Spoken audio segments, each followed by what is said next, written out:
2-hour program from 10 to 11 a.m. Journey into the heart of Carnival. Meet the band leaders, pageant contestants, calypsonians, soca stars, designers, and cultural icons who make the magic happen. The Mass Makers. Weekdays celebrating the people behind the culture. Right here on REV-UP St. Lucia 95.9 FM.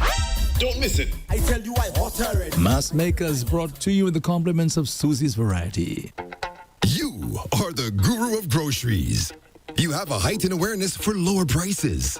You journey to find freshness and variety and quality brands. And you have an acquired taste for specialty items. You want to set a good example for your followers. And that's why your higher calling is Susie's Variety Store. 2 stores that beat the giants on pricing, variety, and quality. Susie's Variety, small store, big love. Located in Cantonment, Vieux Fort, and Bois d'Orange, Gros-Îlet. Telephone 458-4161.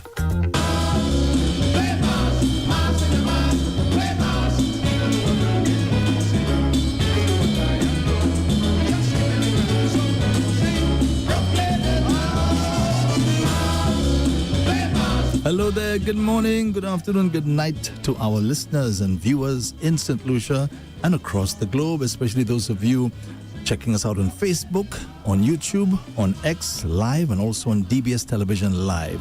Welcome to Mass Makers for today, Thursday, the 2nd of July, 2026. My name is Andre Paul. The host of the show is Lady J. Lady J, a very good morning to you. Good morning, Andre. Good morning. How are you doing this morning? I'm very, very happy. At this point in time. Our guest is making you happy, Andre? Well, I hope so. That's part of it. I'm happy too. I'm excited. That's part of it. But I know Andre is happy. Let's say good morning to those of you watching us as well on YouTube, on DBS, on Twitter, and also on Facebook. But I tell you why Andre is happy. Go ahead. Because we're back in the north, people.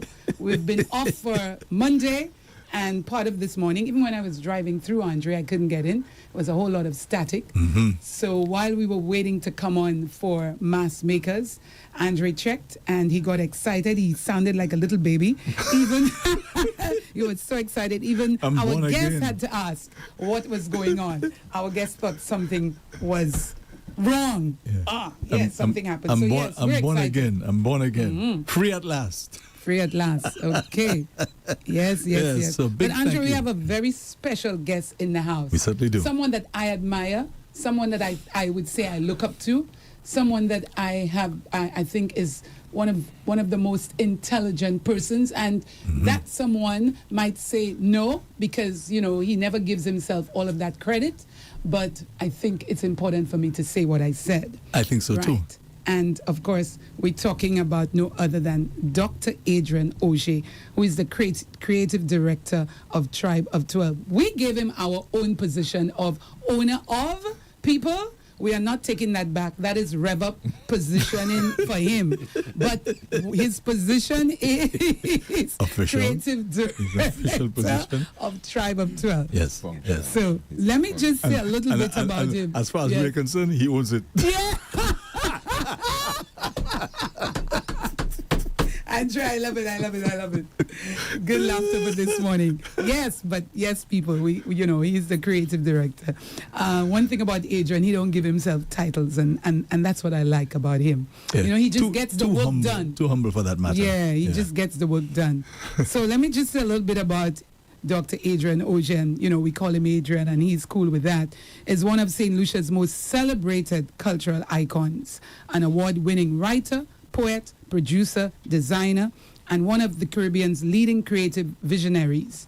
He is the recipient of the 2010 Caribbean Laureate of Arts and Letters presented by the Anthony N. Sabga, I think, Caribbean Awards for Excellence, and the NDATT, we'll ask him what that means, Caribbean Award for his outstanding contribution to Caribbean theater. Very good. In 2016, he was honored with the St. Lucian Medal of Merit, Gold, and later received an honorary doctorate from the University of the West Indies for his lifelong contribution to regional culture and development. A published poet and playwright, Adrian's works have been showcased across the globe, including in Paris, London, New York, Seoul, Dubai, Taiwan, and Dhaka, Senegal. For more than 4 decades, he has played a defining role in St. Lucia's Carnival. That's correct. Widely regarded as the island's premier masked man. He has earned numerous awards for his innovative costume designs, 100%, and band presentations, 100% for that as well. His carnival creations have also been featured throughout the Caribbean and Europe, while his legendary Tribe of 12 has dominated the National Band of the Year competition for several consecutive years. Yes. A former president of the St. Lucia Carnival Bands Association, Adrian has also advised regional governments on carnival developments and cultural policy. As a producer and entrepreneur, he founded the St. Lucia Arts Festival Company, creating landmark events such as Callaloo World Music Festival and the World Alive International Literacy Festival, while also helping develop several of St. Lucia's most recognizable cultural and entertainment bands. Dr. Adrian Auger's passion, creativity, and leadership have helped shape St. Lucia's cultural identity, making him one of the region's most respected ambassadors for the arts. Hey! That's the man in the house. I tell you, all of that and more. But hey, I had to shorten it because otherwise we would be here for the whole day and we only have 1 hour. So welcome to the studio. I was finished with that introduction. A hearty welcome, Adrian Auger, to REV-UP St. Lucia. Adrian, before we even start, let me just tell you something you may not even be aware of. In terms of our very first encounter, you may be aware, you may not be aware. I was close to your brother, okay? And by the way, he's alive and well. I was going to ask that question. Yeah. So he's there? Yes, he's very much here. You're kidding me. Yeah. He doesn't socialize very much, but he's fine. We were scouts together. Wow. Okay, at the Anglican school. Yeah. So that's how I met him. And that's the first time I saw you. You were in the vehicle with you. In fact, always in the vehicle with your mom when you came to pick him up. Yeah. Okay. And you're always in a book. See, that's the thing. I did not you know can that. tell, you know. He was at the back of the vehicle, always in a book, reading a book. Yeah. I don't like to waste time. I think that's what it is. And so I don't like to be idle, I should say. That's probably more accurate. So that was our first encounter, right? We said hello Yes. back in the day. Wow. And that was about it. Okay. Yeah. I guess Just you're a I lot should older mention than that. me then. Pardon? I guess you're a lot older than me then. Not that much older. Yeah, but we were cool. Me and your brother, we were cool. Yeah, Mike is there. He's cool. So he's there. Doing all right, yeah. Boy, I wonder if you remember me. I'm sure, Of course. I'm sure he would. Well, I'm please sure he give would. him my I will do regards, that. all right? Yeah. I wish I could see him again. He's probably listening, Andre. I'll tell him to call you. Oh, yeah. How about that? Good. All right. So, Mike, good morning to you. Okay, Lady J. His name is Mike. I think that's what he said, Mike. Michael. Oh, Michael. okay. Yeah. Yeah. Where was your mom? She passed? Yes. Okay. Yeah. All right. Sorry to hear that. It is the way of life and Yeah, living. Yes. eventually that happens, yeah. So Adrian, I mean, I said so much about you in a nutshell. None of it And, true. and, and I think there's so much that we want to know right here. But I think Andre probably would want to know some added stuff in terms of what you have done for St. Lucia culturally. So let's start from that in that direction, and then we'll come all the way up to Carnival, which is what Mass Makers is all about. Okay, so the question is, what have I done for culture in St. Lucia? That's a big, tall order because one has to be very presumptuous. I mean, what I've tried to do is to focus on excellence, to be very dedicated to quality in whatever I'm doing, to try and inspire people respectfully in the sense of don't put nonsense on the stage. If you're going to do something, do it well. To insist on the highest possible standards of production and content and finish. And I think those are qualities which have governed most of my work. And in theater in particular, I'm very passionate that it must be done right. It must be done properly. It must be as good as it can be, which is a philosophy that I think could be nationally adopted, that we must be as good as we possibly can be. We know we're small, we know we're limited in resources, but we're not limited in talent, we're not limited in intellectual capacity. And if we set high standards in everything we do, then we're gonna maybe end up not in the stars, but somewhere on the sidewalk. You know what I'm saying? And we don't push ourselves enough. We don't try hard enough in a lot of areas. Some areas we excel despite the disadvantages of size and resources, etc. But we can do a lot better. How do you feel when maybe colleagues or people you interact with don't aim for those lofty ideals? How does that make you feel? Sad. Yeah. You know, was it last week we had a couple of guests in here, and the question came up about costumes. And I asked about the band's responsibility to ensure, that they remember their children and so on. Yes. And you know what was said? It was actually it was complimentary of you. They said, "Well, that's Adrian. That's Adrian. That's how Adrian is." And that's a collective responsibility, surely, that we should share across the society. Exactly. That I'm going to say something a little controversial. We had this discussion, some colleagues and I, about the nature of social responsibility and what you can and cannot do despite how you feel and despite your right to do certain things. Yes, you have the right to dress as you please and behave as you please, but it doesn't mean that you should or you must. And where the public concern is entrusted to you as an institution, for example, of the state, I think you have a larger responsibility to address the needs of the state, not merely the needs of the sector. And there's a balance to be made. And we had this argument going on WhatsApp or something. When you say we? The group of creative type people, right. Talking about what government should regulate and not regulate in terms of people's behavior. And I said, no, I'm not sure. You have to be very careful what you ask government to regulate. But I said, I'll put it to you this way. No matter how much you love your spouse, you should not do it on the couch in front of your children. Yes. Okay? No, and you can say, would mommy and daddy love each other? And so we're going to express it freely and openly. And what's the problem? It is a problem. You can't do that on the couch in front of your children. Agreed. That has a place, it has a time, it has a relevance, it has a context. And I think that if we start to consider that there are children watching, first of all, and secondly, that we have a sense of responsibility to each other, and that we have a sense of responsibility when we are spending public funds, not to do so without concern for the rest of the society, then if we don't do that, we're losing sight of our responsibility, because it's a small community. You can't do stuff and walk away. It's going to follow you. It's going to follow all of us. And if you consider the impact you have on younger people particularly, it's not the only concern, but it brings home some of the things that we need to be more aware of as a society. And I think that should be fairly obvious to people who are managing public resources.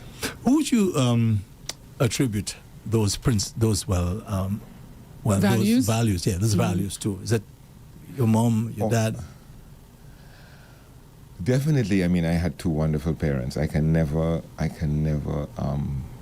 begin to thank them for the rigor with which they brought us up. I mean, we learned the value of things. We learned the value of money. We learned the value of respect, self-conduct, discipline, hard work. And I was saying in an interview recently, most mornings my dad was at the dining room table 6 o'clock in the morning doing the work before he went to work that had to be done in order to be ready for the day. So we grew up with that sort of image. My mom was the same way. You can't have it and waste it. You can't have both. So if you've been privileged enough to obtain something, you need to take care of it. You need to save. You need to invest. You need to be aware how lucky you are, how privileged you are to have X or Y or Z. It could be a shirt, it could be a pair of shoes, it could be a pair of socks, it could be a university education, that these things don't come easy to people like us. They are cherished opportunities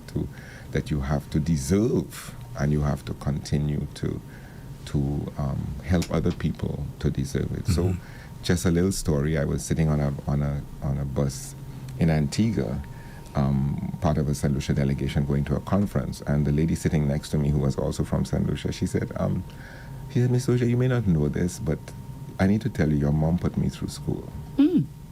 Just like that. And she said, she didn't tell you? I said, no, but if she did put you through school, she wouldn't tell me. It's not the sort of thing that she would brag about. And I've had similar things happen to me. Miss Oja, this is for you. Why? But you bought my first textbook for me when I started my master's degree. Don't you remember? Oh, wow. Vaguely, But you have to help other people. You have a larger responsibility than just yourself. I think that we have to remember we live in a very small country, and you can't run away from the reality on the ground. It will find you. It will find you in your house.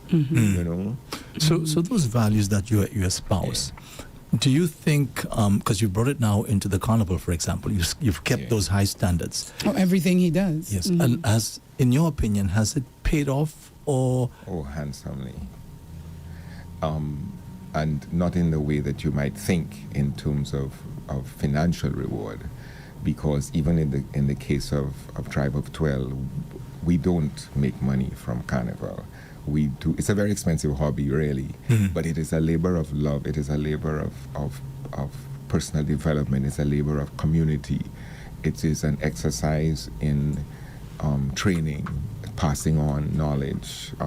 We have interns from Sir Arthur Lewis. We have interns from St. Mary's College. We have interns from the Dennery Secondary School, graduates who are going on to do great things. And we have this opportunity to influence them, to help them not just make mass, but make life.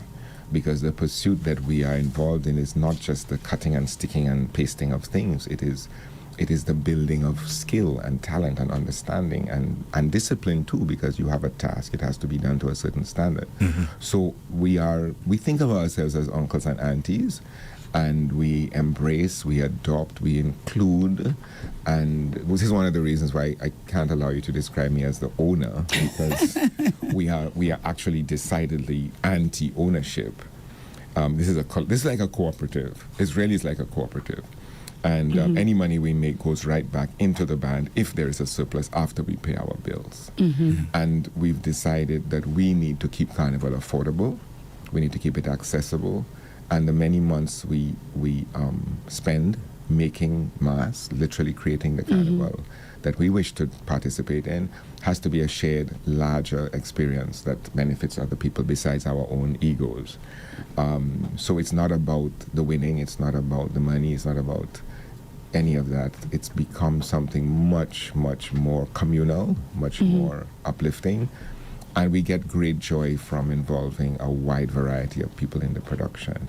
We have seamstresses, we have welders, we have artists, visual artists, we have electricians, we have, I said welders already, choreographers, dancers, and a large part of them are young people who are just glad to be in the space and doing these things, because nobody has done them the respect of challenging them with tasks which are above and beyond. And to be involved in the making of beautiful things, which is one of the phrases that I use to explain, to be involved in the making of beautiful things, especially at in this late summer of our lives, is absolutely fantastic. And you look on this thing that did not exist, a king of the bands or queen of the bands, but that did not exist until we brought it off the page, out of the imagination.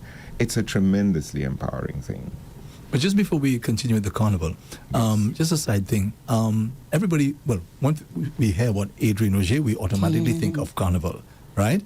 King and queen of the bands. That's what we normally think about. Yeah. But I know you've been involved. I think you were a senator at one point in time. Yes. And what is it that you qualified in? Oh, I'm an economist. I'm a development economist. Yes. Tell us a little about that and your stint as a senator. So I went off to school at age 18 and went to a university in Canada and came back 4 years later with a degree in economic development and political science, the international relations side of political science, and went into work at the Central Planning Unit as a junior economist. A few years later, I was chief economist. Worked with Prime Minister John Compton, Osbert Dovey, Dwight Venner, Anthony Severin, people like that in the field of economic development. We handled a lot of projects. We were an amazing machine in terms of mobilizing resources for the development of the country. Ray Atkinson, Roy Rodriguez, Tony Francis. We were an amazing machine in terms of mobilizing resources. CDB, Caribbean Development Bank, that is, British Development Division, USAID, CEDA. We had projects coming off the drawing board 6 weeks apart. And that represented a huge investment in many different projects, particularly in agriculture, particularly in water, in infrastructure, roads. And it really cemented my own, I think, calling as being instrumental in the physical and human development of my country, which is what I wanted to do. Somewhere in between those two chapters, I also worked at the World Bank in Washington, D.C., and I had several offers to stay, and I decided, no, I am going back home to be part of the development of my country. That is what I wanted to do. That's what I always wanted to do. And I think it's a great privilege you look back on a project and think, I helped that to happen, you know? And you don't have that satisfaction elsewhere. And I look at my friends who are my contemporaries who stayed away instead of coming back, and I think they're not any happier than me. They really are. Their lives are not any more successful or fulfilling, and it is an amazing thing to feel that you belong somewhere. You're part of. Yes, it is an amazing thing. Totally agree with that. And I wish that all of us could feel what I feel when I drive through this beautiful country and just think how blessed we are to live here. Or, you know, people who want to run to America, well, you know, the grass is so green these days, and this is the best place for us to be, and we have to build a country that makes people feel that this is the best place. Yes, you have other options. That should always be the case. But it would be nice if this was your number one option. Right. And it worries me that a lot of young people don't feel that there is sufficient scope and opportunity here. And that, if you wish, can take us right back to the business of creativity and fulfillment, and we can talk about that. I'll stop there. So 40 years in the cultural business and so on. Yeah. So let's talk about what inspired you. One in the arts, one in carnival, and also what about your writing? And how old were you at the time when that spark first ignited?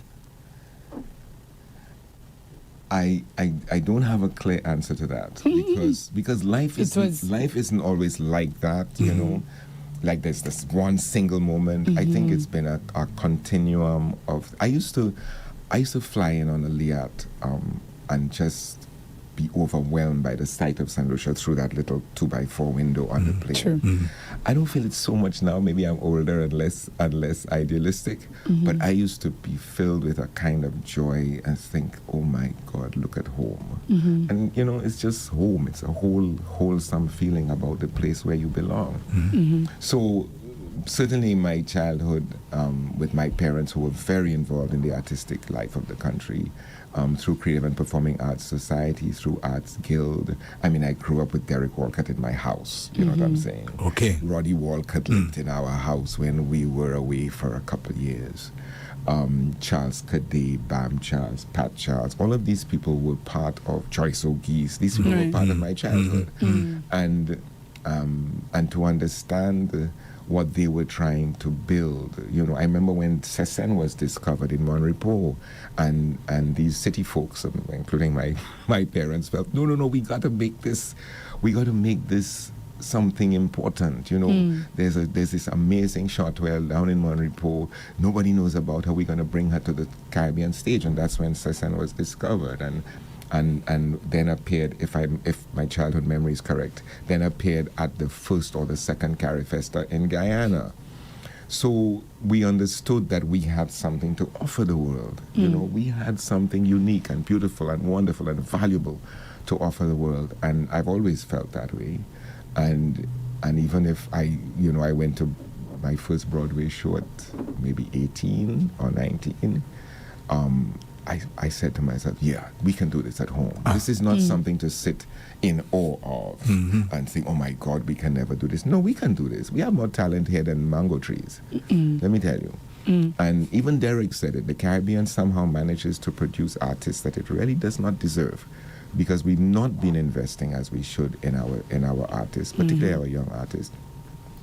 We have frustrated the arts in many, many different ways, partly by creating huge monolithic institutions that don't understand who they're supposed to serve. And they are supposed to serve, and they lose sight of that, and they become very self-centered. But the creative community in St. Lucia is frustrated. It is frustrated by the bureaucracy and the lack of understanding and the disrespect, and the fact that there is no old mass in the carnival, from what I understand this year, because people are just tired. Yeah, check it out. Maybe that's a story. He was here. He didn't say there isn't. He said the participation is going low. I hope it's on. Well, because Carlton Ishmael was here last week. Yeah. Yes. Well, a number of major characters are quite frustrated by the lack of respect. Those are not my words. Those are their words. By the lack of respect, by the feeling that there is not a place for us in the carnival anymore, because big band and big money and big he said that as well. Is all that we see.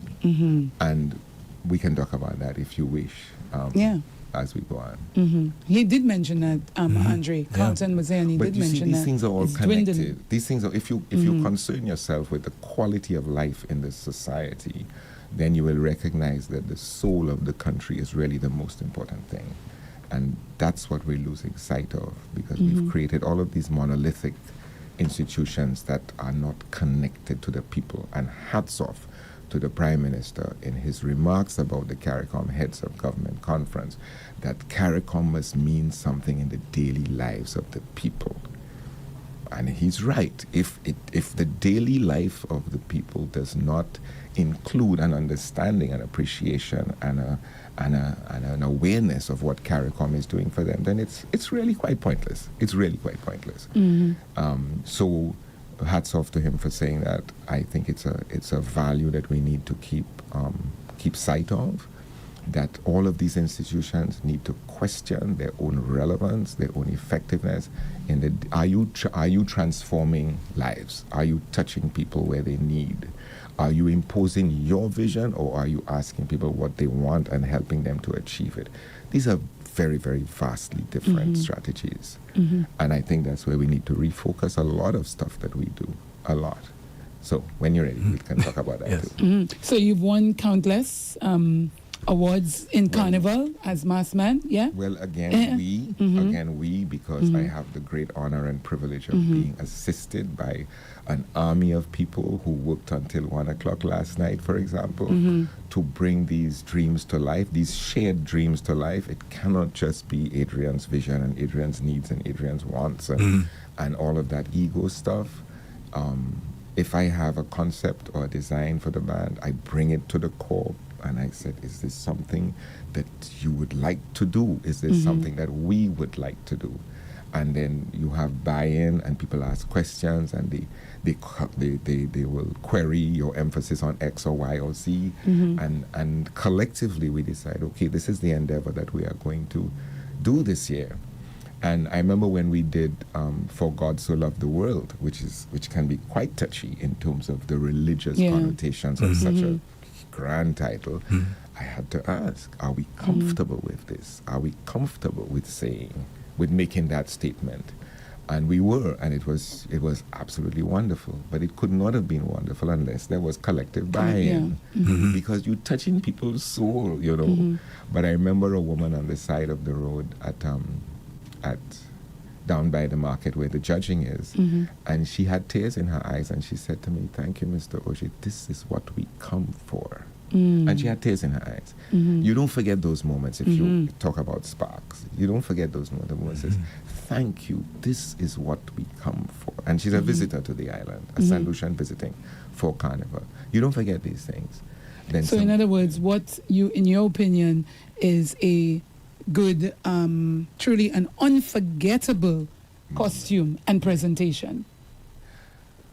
Yes, and not just costume and presentation, but a moment where you know that the thing that you have been part of making is not just speaking to you, it is speaking to other people. And I remind myself and others all the time, we don't make mass for ourselves.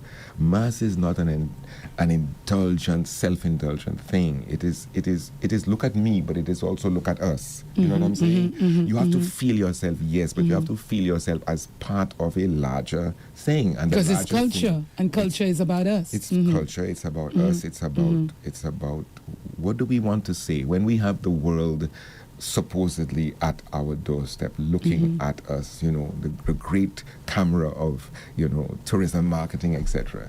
We have the attention of the world. What are we going to say? That all we think about is tits and asphalt? I mean, what are we going to say? You know? That's a new one. I better write that down. You need to take a commercial break right now. What are you going to say when you have the world of the eyes of the world on you? Really, Bam Bam Wall? Really? So what do you think? I was about to say that. What do you think about the Bam Bam Wall?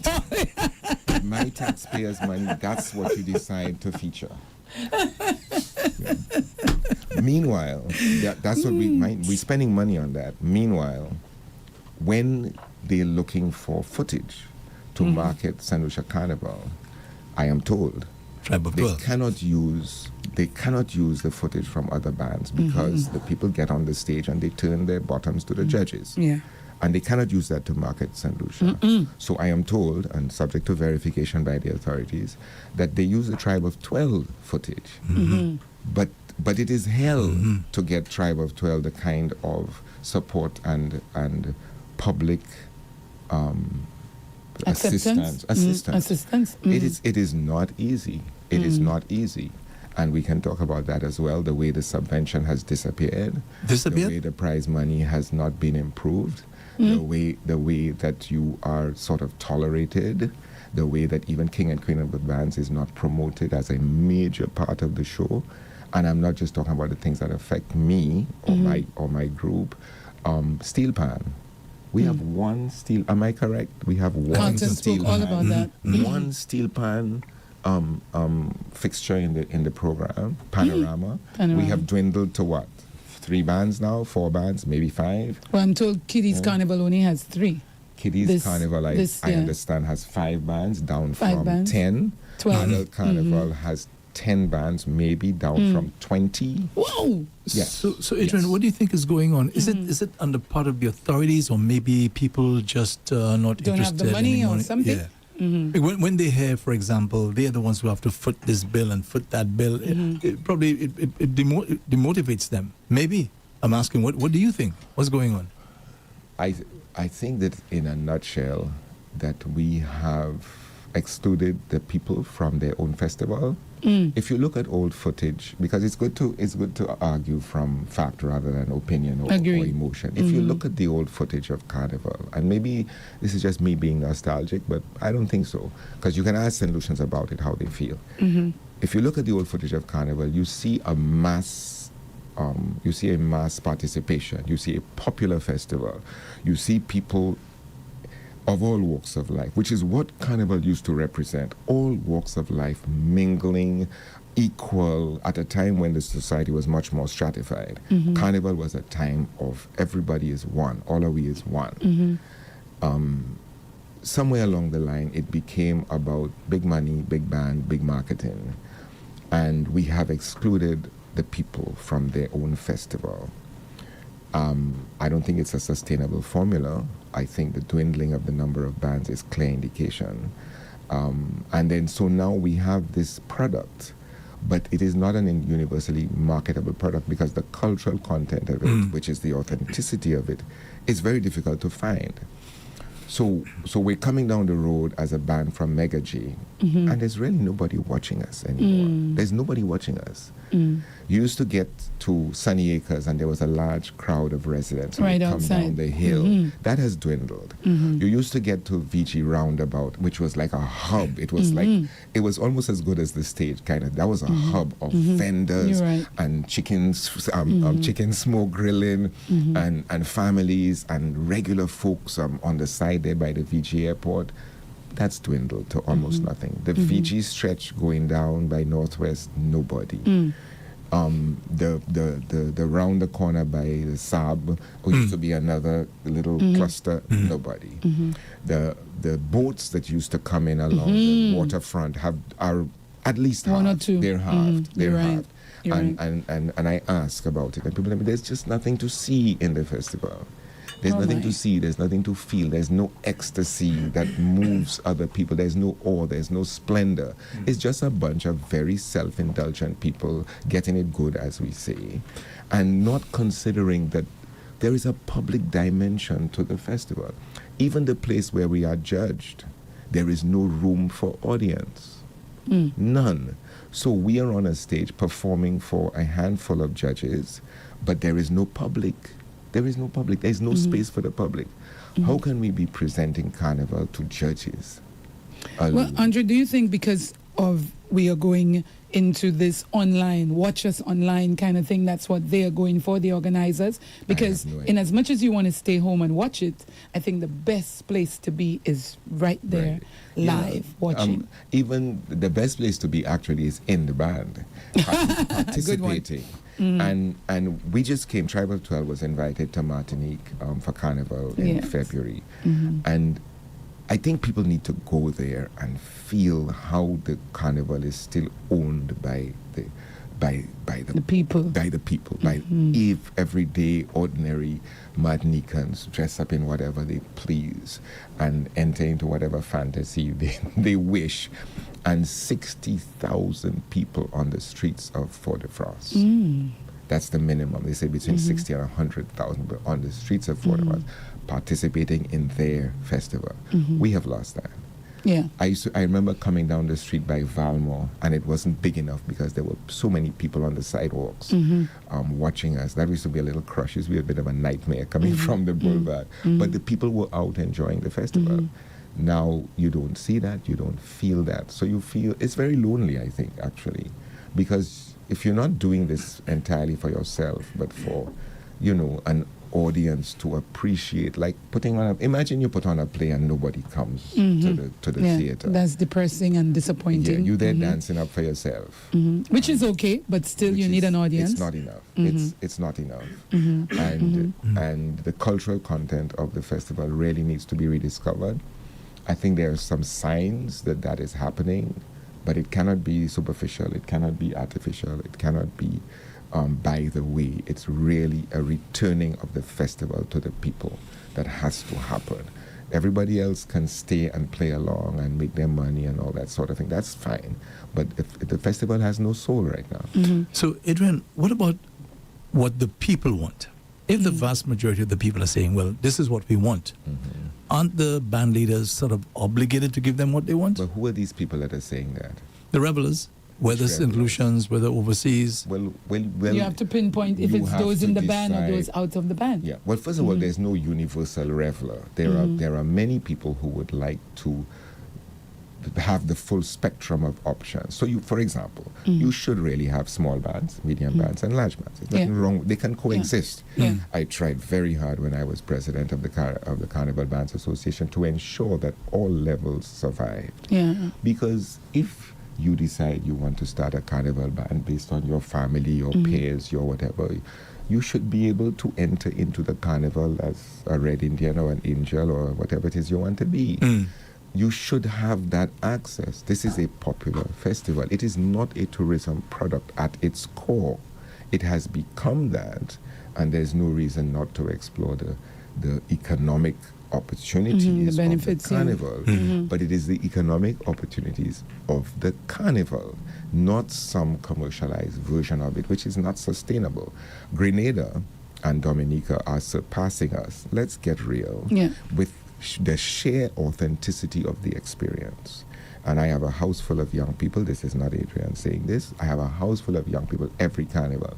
And when I ask them, how did that go? Well, it was okay.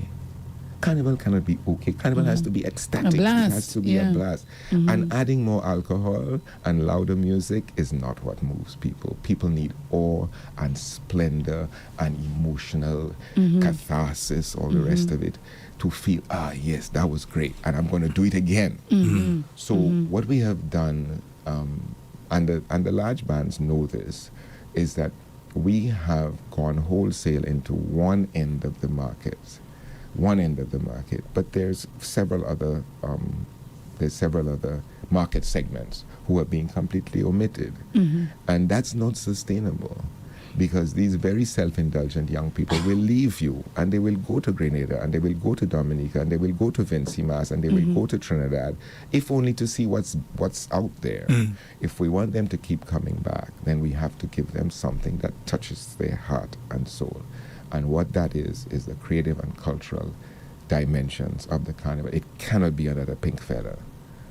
So how do we get them to sell to us that are not revelers? How what's your opinion on that? They have their product, and they will sell their product, and there's nothing wrong with that.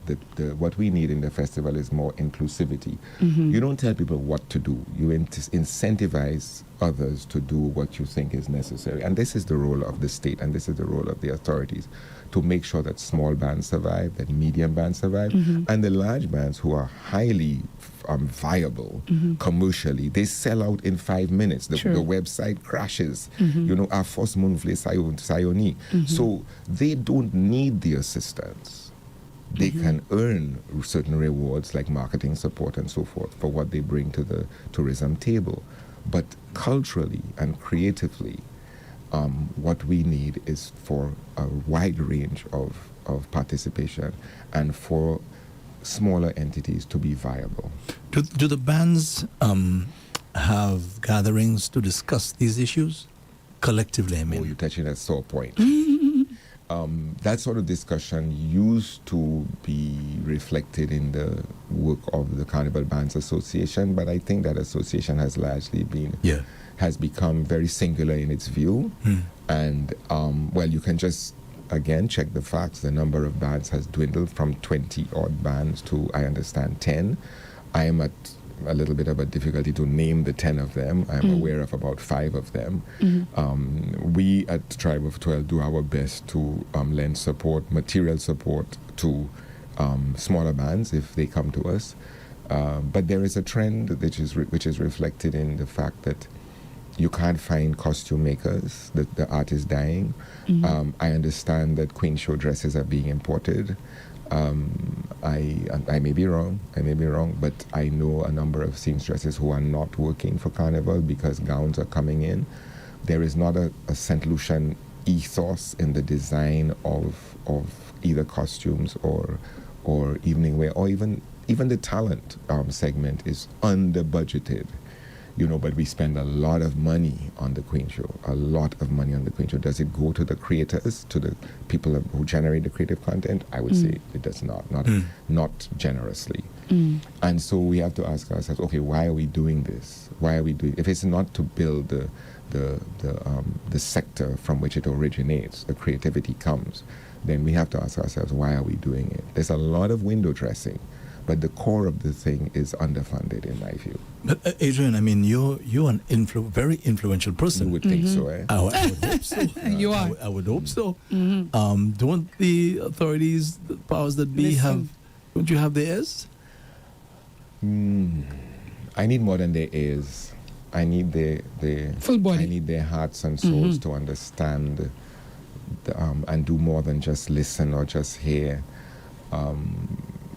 And I'm not sure that's happening. There are some signs. I must say there are some signs, particularly with regard to improving the cultural and creative content of the festival. There are some encouraging signs, but it has to be a radical reform, because the thing will die.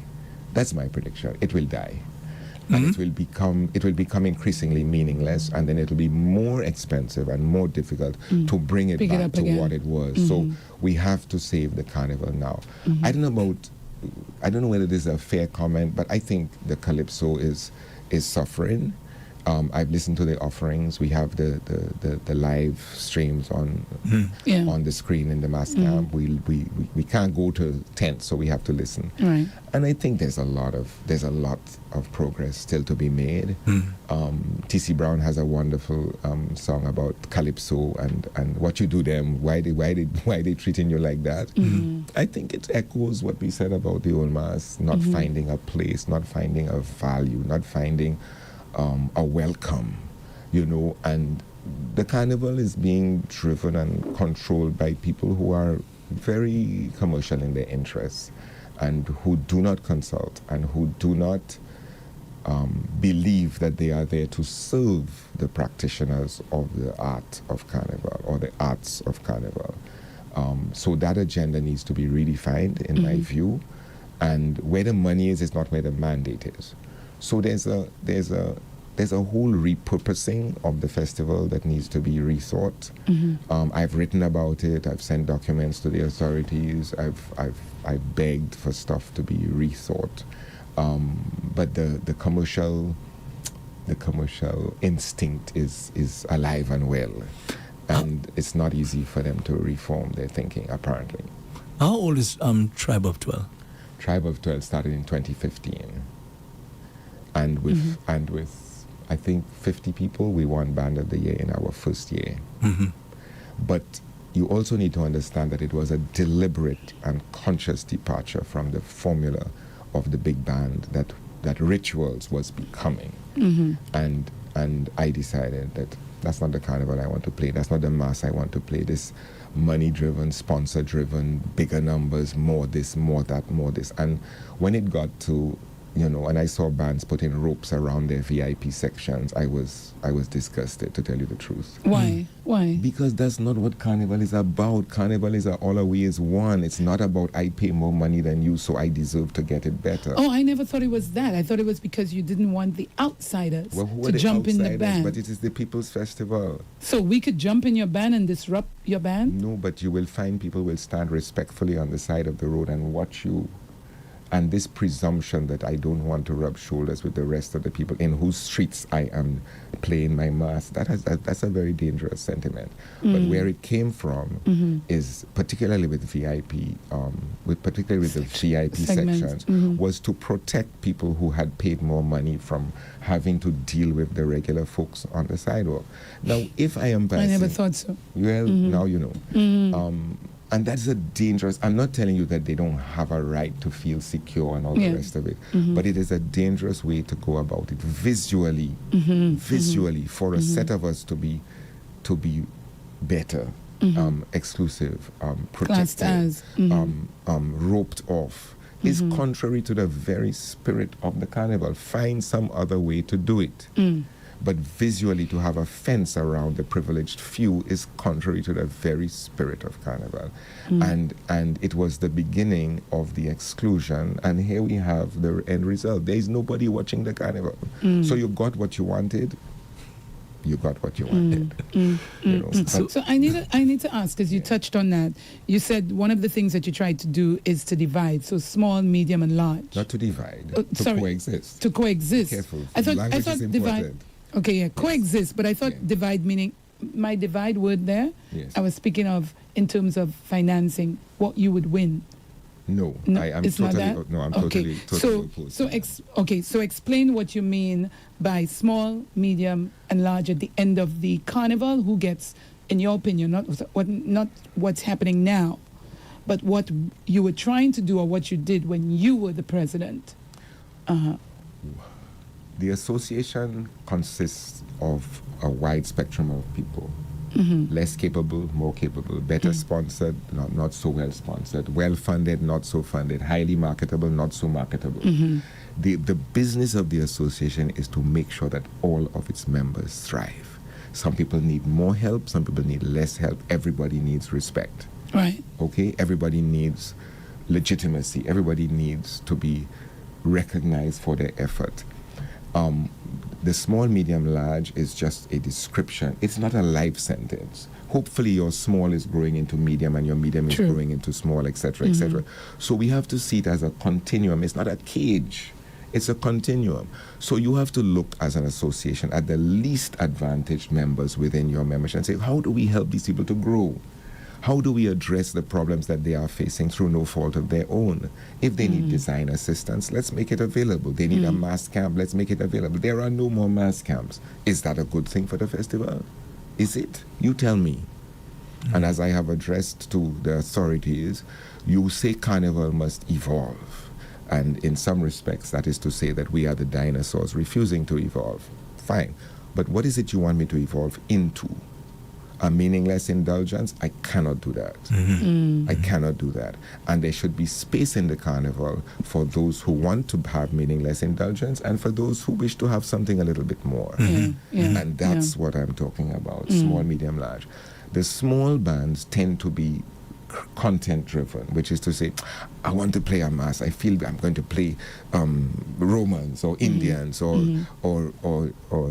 Jamettes or whatever. And there should be a space in the carnival for you to play that mass. It should be possible for you to play that mass. And maybe this is nostalgic, but it used to be that a set of fellas that used to line together like cozy guzzlers disappeared. Yes. Okay? That was, wow. A set of fellas who lime together say, fellas, we playing soldiers this year, we playing army in Colombia or Brazil or whatever, we playing the Grenada invasion, we playing and in Trinidad they would play Indians or devils, or in Grenada they play jab. You know what I'm saying? And a set of fellas that lime together and drink together decide we're going in the carnival and making a band. Yet that cannot happen in St. Lucia anymore. It's too expensive. There's no space.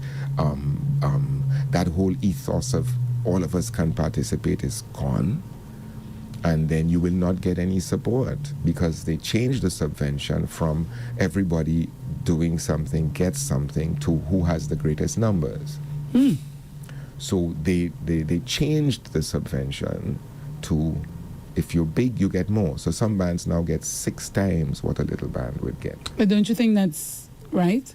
Because if you only have 2 people, why should you get what 20%? Because you sold out in 5 minutes of putting your stuff online, so you don't need government support. I see what you're saying. What have you done to deserve it? If you want to subsidize that out of your tourism marketing budget, I don't have a problem with that. By all means, and say, okay, these people are bringing bodies into the country, no problem. But that is a tourism function. That is not a cultural function. That is not a creative industries function.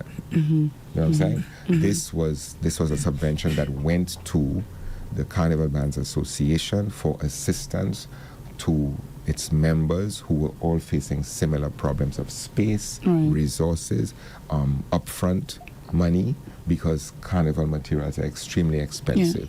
And for bands trying to make stuff, for bands trying to make stuff, you need money up front to do that. Everybody needs to pay for music, for example. A small band cannot afford a $20,000 truck on the road. Adrian, I'm watching the clock on the wall. But just before we end, I have a couple of questions for you. First of all, just explain to us Tribe of 12. Yes. Explain that, because when it's 12 is cloth, right? 12 is cloth, yes. Right. We are the people of the cloth. Oh, we are the people of the cloth. I'll tell you why. All right. Because when we departed from the rituals formula, because it was just becoming more of the same, in terms of what the marketing people were telling us we had to do, and I did not wish to do that. I did not wish to prostitute the art form just to get more sponsorship money. We decided, okay, we're not doing this anymore. And then a group of us said, well, we still want to make mass, so what are we going to do, guys? And then we said, okay, well, what did people do in the old days? They agreed on a theme, and everybody went off and made their costume, etc., etc. But to find a name, we said, okay, what are we going to call ourselves? And what they were already calling us is Top 12. Okay. So too much as they say, material. too much cloth, material. yes. In other words, too much cover, too much theme, too much portrayal, too much authenticity. People are comfortable with that. So they were already calling us Top 12. So we said, hey, market to your strengths. Embrace. Exactly. Thank you very much. The image. And so we said, okay, me 12 about I okay? So I play 12, me 12 person. And we went, we were true to who we are. Yes, what we are. And winning band of the year. And Adrian, I mean, to your credit, apparently the competition knows exactly how you think, because they said the other day, right here? Yes. That's for Adrian. Yes. So we have become We have become something of a boutique band. We're marketing to our strengths, which is creativity, which is costume, which is fantasy, which is history, which is literature. We have played from Derek Walcott to Shakespeare. We have played from ancient Rome to unknown universe. And so we've developed a capacity for expressing. I'm sorry that this program is not taking place in the mass camp, because you would see 5 months of work taking shape. 5 months of work from 10 a.m. to at least 10 p.m. most nights of the week for 5 months. You will also see young people who have come to us to be part of this and who are learning the craft. You will see a range of people participating in this wonderful thing. Hopefully you will see us on the world stage soon, like we have been to Dubai, like we have been to Taiwan, like we have been to Guadeloupe for the last 10 years. We've been to Martinique, and Martinique is coming to us. You mean the entire band going? Who wants to, I segments guess? segments of the band who can go. Oh, okay. Yes. Wow. Do you get sponsorship for that, or each person pays their own A bit of travel? We don't get specific sponsorship. No, nobody has said, I'm going to sponsor you to go represent St. Lucia. No, in fact, we applied for help to go to Martinique, and they say, no, if Adrian wants to go to Guadeloupe, he can go by himself. Oh, dear. Yes. Wow. So, and this was at institutional level, and they feel you don't know, and they smile for you, and you just let them smile. Anyway. But it's but the good thing is you still made it happen. And After hearing that, I'm still smiling. So, Adrian, my final question to you is your role in the band now. Is it that you still wear a costume, or you just there basically overseeing everything? I wear costumes sometimes when I have the time and space and energy to say about myself. This year I have decided I'm wearing a costume. Last year I didn't wear a costume. The role of creative director, that's what I call myself, because I don't have any other title. Not band leader, not owner. It's a lot of time. It's a lot of work. And truthfully, once we get to King and Queen of the Bands, I can breathe again, and I just feel okay. I can step back now. And sometimes that means just standing and watching and seeing our revelers enjoy themselves and making sure that they are well served, and seeing the public react to what we are putting on the road, and the way they treat it with love and appreciation. And that's my carnival. So I don't need to be seen. I don't need to be indulging myself. By that stage, I need to rest. So finally, tell us about the band this year, the name, and the revelers. How many you have this year? So we're projecting about 250 to 350 people. The registration has been amazing. The response has been, from the launch, people came up to us and said they got goose flesh. A lady told me, Miss Oje, tears came to my eyes. You can't forget those things that you're touching people at that level. True. But the band is called Gold, and it is basically, gold, and the byline is glory of man's desiring. And good stuff. And the idea is that gold, which is this symbol of purity and used to express love, as in, as a gift, has also caused a lot of angst and anger and conflict in the world. And so we're exploring those areas where gold has featured prominently in the history of countries. So gold as a currency in ancient Rome, gold as a symbol of purity in ancient Greece, the whole Egyptian use of gold in religious iconography and royalty. The gold of Montezuma in the Aztec civilization, which caused Europeans to cross the Atlantic and murder several thousand people. From Asia, we have a section called Shiva, which is expressing the purity and religious connotations of gold as something pure and transcendental. And of course, African gold, which speaks not only of the resource and the mineral of gold, but also how prominent it is in African contemporary life, and how Africa and our African heritage is part of our treasury of memories and of values and of cultural significance, and that we ought to be remembering our African history and how wealthy we were or still are. And so one of the king costumes, for example, is Mansa Musa, who was the richest man who ever lived. He was an African from Mali. And Timbuktu, which was his base, was a center of learning long before there were universities in Europe. Now, But Adrian, nobody how many celebrates segments? We need these to know how many things. We have sections. six. We have Six six sections. yes. but I have an important question for you. It's beautiful to hear you explain this sort of thing, right? But when you're on the road and as I'm not a participant, I'm Side watching. view. Watching. Yes. How do I get that story? You will get that story largely from the stage presentation. So you have to go all the way Yes. down to the end. So you have to go to the end, but you will also feel it. If we have done our work, you will also feel it.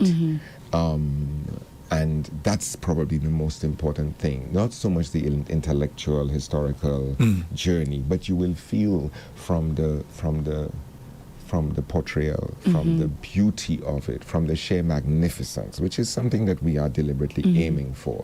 So it's more than tits and asphalt, as I said before. It is really about feeling proud of ourselves as black people, as creative people, as island people, as St. Lucians, as Caribbean people, that we are celebrating ourselves in more than just rum and wine. You know what I'm saying? And that is what you will feel if you look at Tribe of 12. And that is why people turn off the televisions after Tribe of 12 has passed. Because they don't feel that watching the rest of the mass. Okay? A lady at Ministry of Transport, where you get your license renewed, I said, okay, well, thanks. I'll come back tomorrow as I expected. She said, no, Miss Oje, sit down there. I said, no, but I know there's other people in the line. Miss Oje, I tell you, sit down there. I want to talk to you. And you're getting your license today, Miss Oje. Thank you, madam. I bless you all now. So, and she said, no. There are people there. They will help you getting your license today. And when I go inside, I take my picture. And she sits me down and she tells me, Mr. Oje, my mother, myself, and my grandmother watch Carnival every year. And you see, when you cross the stage, my grandmother tells us to sort of turn off the TV. And we turn off the TV.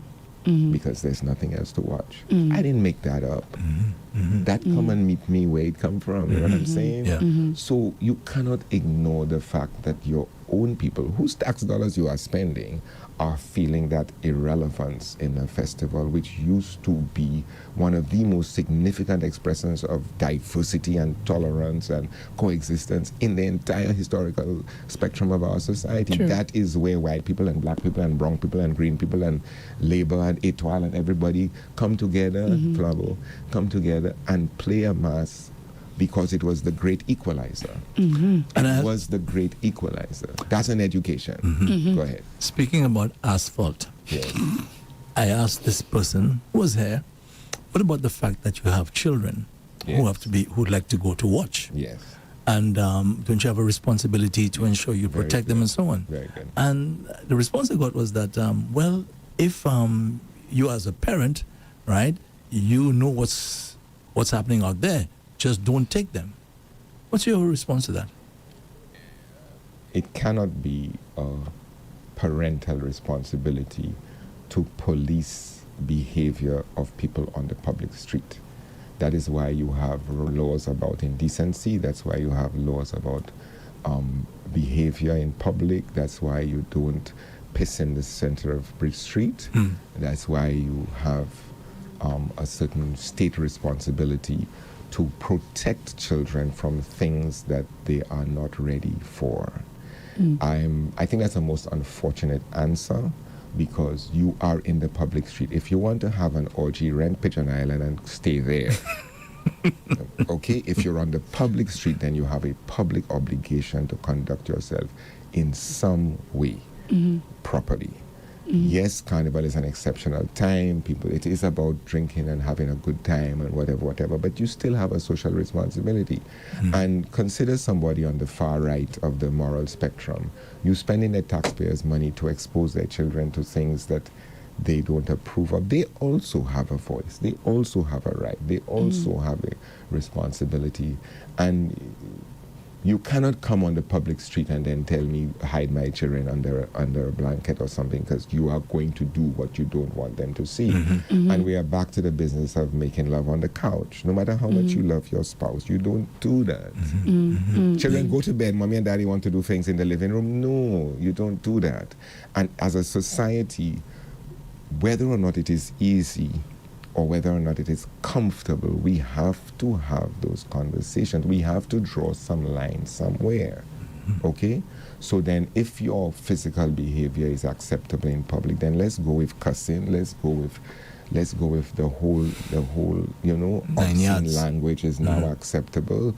You know, if I want your cell phone, I knock you over the head and I take it and I tell you, if you're afraid, then stay home. No, you cannot run a society like that. You just cannot run a society like that. And part of the thing is that, you see, we had 2 days of licentiousness, and then we had the stringency of Lent. And you understood that, okay, guys, it's back to normal. You know, we had our wind up and our joke up and thing. Now we have to behave ourselves like good little Christians. So understand that we're pulling things back together. But when we move the festival, and I've written about this, and the authorities have the writing about the soul of the carnival being important. When we move the carnival to July, we let go of all of those underpinnings. But that is what used to stabilize the society after the licentious, excessive behaviors of carnival. You went into this stringency. You could call it hypocritical if you want. You can call it whatever you want. But there was an understanding that after an excess, you had to recenter, you had to recalibrate. You went into a period of abstinence. You brought things down. You stayed without meat.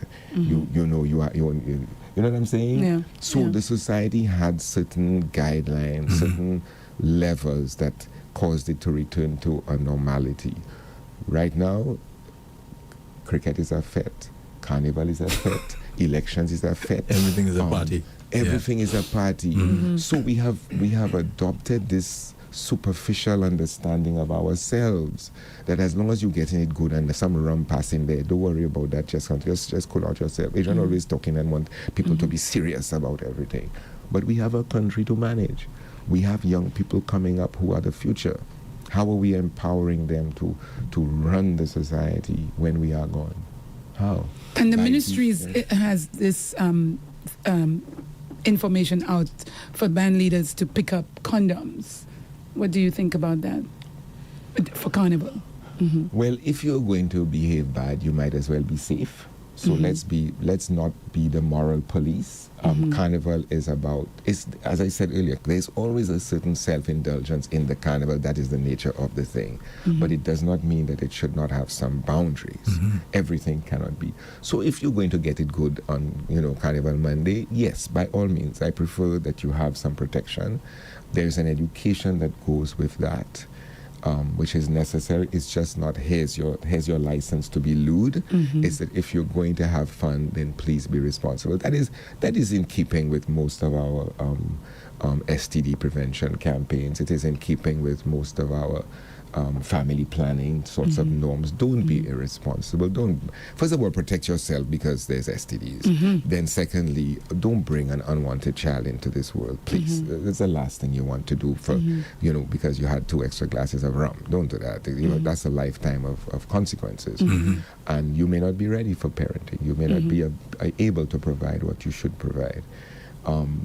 So carnival with condoms or carnival without condoms? I prefer carnival with condoms.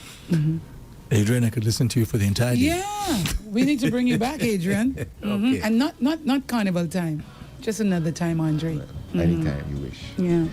Thank you so much. We appreciate you being here. Thank you. There's a great deal of conversations that we are now afraid to have because people have retreated into safety. And I did a program with Mr. Favre, and he was talking about victimization in the society. And I was saying, well, if there's a cost to silence, so if you want to be silent, then take what you get. But if all of us enter into a meaningful conversation about what we think our country should be and how we think our society should work, and that is based on tolerance, diversity, some kind of objective, fact-based discussion, not emotion, not more high morals and all that, but just what can work for us? Because ain't nobody going to come and hand us no formula of how to run our country. True. We have to come up with that ourselves. And coexistence is actually one of the things that has preserved our society. So let's talk. Let's debate. Let's disagree. You know what I'm saying? But let's not keep this sort of silent enmity and spite and intrigue. And no, that's not taking us anywhere. Well said.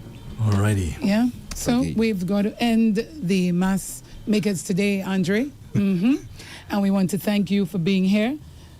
I learned so much just from listening to you. So thank you for that. And I was so polite.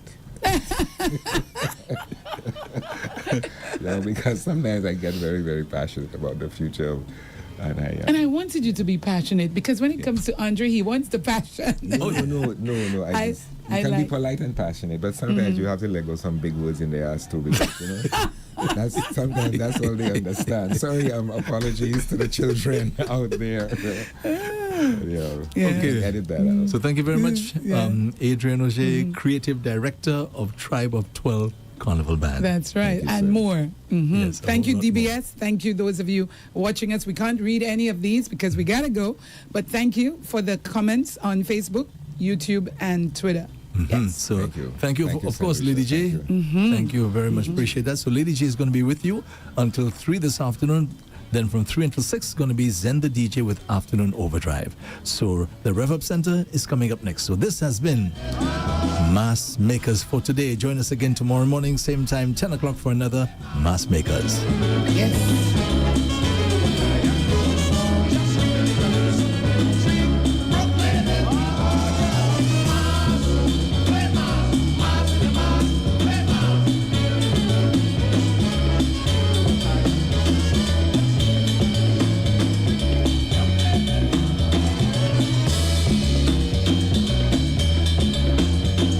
Mass Makers brought to you with the compliments of Susie's Variety.